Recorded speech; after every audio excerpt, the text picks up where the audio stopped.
Please, তোমরা তো জানো না কখন তোমরা মরবা। শোনো, তুমি অপরাধ করিও যদি তোমার মনে হয় আল্লাহ তোমাকে দেখে না, তখন করিও। তুমি অপরাধ করিও যদি তোমার মনে হয় আল্লাহ তোমাকে জিজ্ঞেস করবে না, তুমি নিশ্চিত বেঁচে যাবা। তুমি অপরাধ করিও যদি তোমার মনে হয় যে আল্লাহ তোমার জন্য জাহান্নাম নির্ধারণ করবে, আর তুমি আল্লাহকে বলবা আল্লাহ আপনি বললেই হবে না আমি জাহান্নামে যাব। যদি এই ক্ষমতার অধিকারী হও তাহলে তুমি অপরাধ করিও।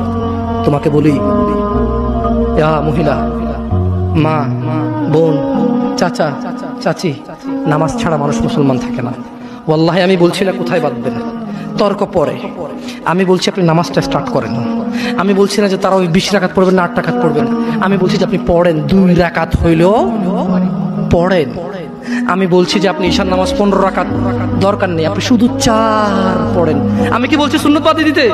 আমি বলছি যে তুমি পড়ছো না, শোনো, ভয় পেও না, ঈশার নামাজ 15 রাকাত তোমার উপরে ফরজ নয়।